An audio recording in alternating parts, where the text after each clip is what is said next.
अक्रूर जी को जमुना जल में अपने दिव्य चतुर्भुज स्वरूप का दर्शन कराकर मुरली मनोहर वहां से अदृश्य हो गए।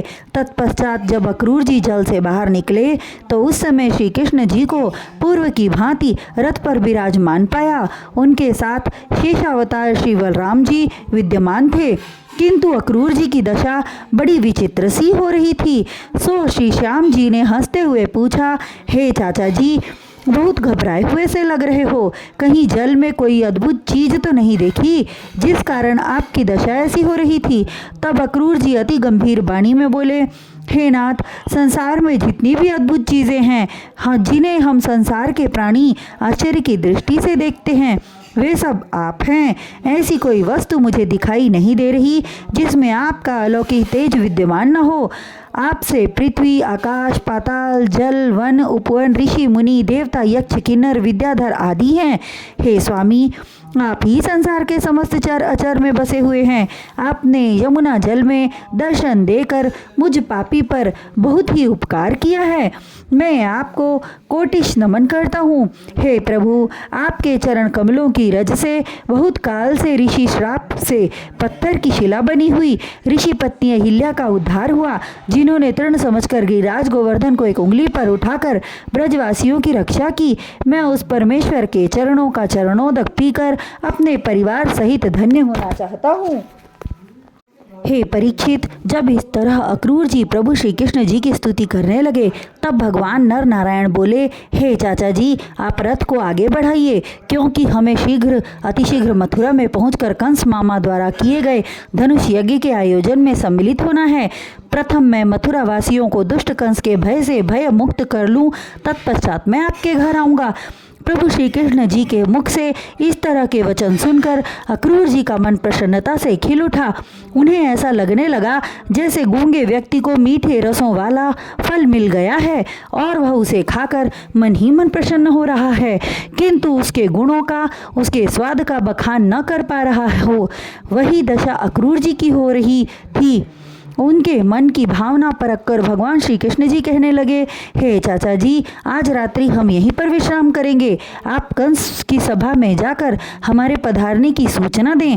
श्री नटनागर की आज्ञा पाकर अक्रूर जी वहां से चलकर कंस की राज्य सभा में पहुंचे और कंस का अभिवादन करके श्री कृष्ण एवं बलराम जी सहित नंदराय तथा ग्वालों के आगमन की सूचना दी।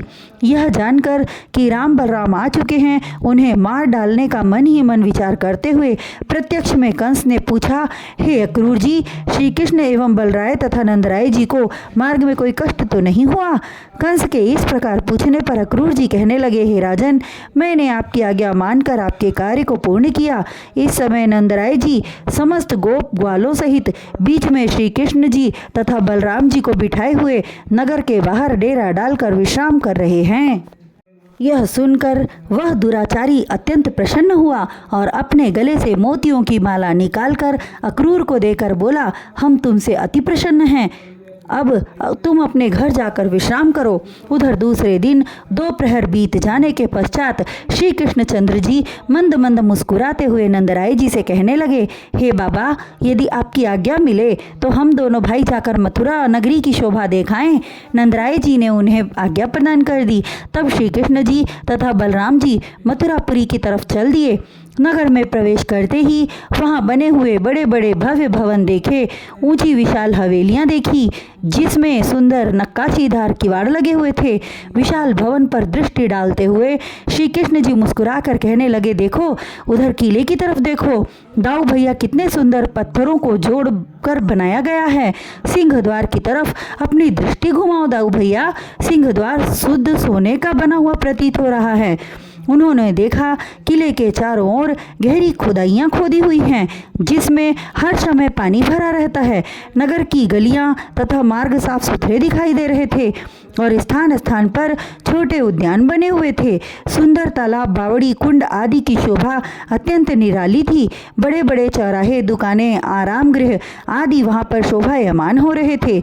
हे राजा परीक्षित, वहाँ की स्त्रियों को जब श्री कृष्ण के आगमन का समाचार प्राप्त हुआ तो वे अपने घरों की अट्टालिकाओं पर चढ़कर श्री कृष्ण को उस मार्ग से गुजरने की बाट जोहने लगी।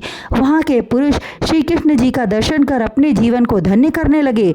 चारों तरफ उन्हें देखने के लिए कोलाहल होने लगा। जिन स्त्रियों को यह न मालूम था कि श्री कृष्ण जी आ रहे हैं, वे कोलाहल सुनकर छज्जों से झांक कर देखने लगी। जिसे मालूम था वह अति शीघ्रता से उल्टे सीधे वस्त्र आभूषण पहनकर अटारियों पर चढ़कर देखने लगी। जो भोजन कर रही थी वह भोजन छोड़कर झूठे हाथ दौड़ पड़ी। कोई सो रही थी तो वह आंख मलती हुई दौड़ पड़ी। उन सभी को कृष्ण जी का श्याम सलोना मुखड़ा देखने की ऐसी लालसा लगी कि अपने तन की सुध बुध भूल गई और श्री कृष्ण जी मंद मंद मुस्कुराते हुए मार्ग पर चलते जा रहे थे। वे कभी दृष्टि उठाकर अटारियों की तरफ देख लेते और मुस्कुरा देते, कभी द्वार खोलकर खड़ी किसी स्त्री की तरफ दृष्टि उठाकर अटारियों की तरफ तिरछी चितवन करके हंस देते। वे स्त्रियां निहाल हो जाती और अपने भाग्य की ओर सराहने लगती। हे राजन, मथुरा वासियों को नयन सुख प्रदान करते हुए श्री वासुदेव गजराज की भांति मस्त चाल से चल रहे थे। उनके आगे पीछे ब्रज के नवयुवक ग्वाल भी थे। मथुरा नगर की स्त्रियां उनके ऊपर चंदन केसर आदि की वर्षा करके आनंद प्राप्त कर रही थी। वे मंद मंद मुस्कुराते हुए एक चौराहे को पार करके एक नए मार्ग पर जा पहुँचे। वहाँ उन्होंने राजा कंस के धोबी को आते हुए देखा। तत्पश्चात वे कदम बढ़ाते हुए उसके निकट पहुंचे। वह मदिरा पान किए वस्त्रों की गठरी सिर पर रखे झूमता हुआ चला आ रहा था। उसे रोककर श्याम बिहारी जी कहने लगे, हे चौधरी, तू हमें पहनने के लिए वस्त्र दे दे। हम राजा कंस से भेंट करके आएंगे तब तुम्हारे वस्त्रों को वापस कर देंगे। कन्हैया जी के वचनों को सुनकर वह जोर जोर से हंसने लगा। हंसकर कुछ देर तक वह उनका मखौल उड़ाता रहा।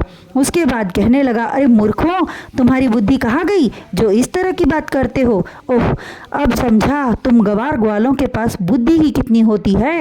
ये वस्त्र जिन्हें तुम सब देख रहे हो ये राजसी वस्त्र हैं।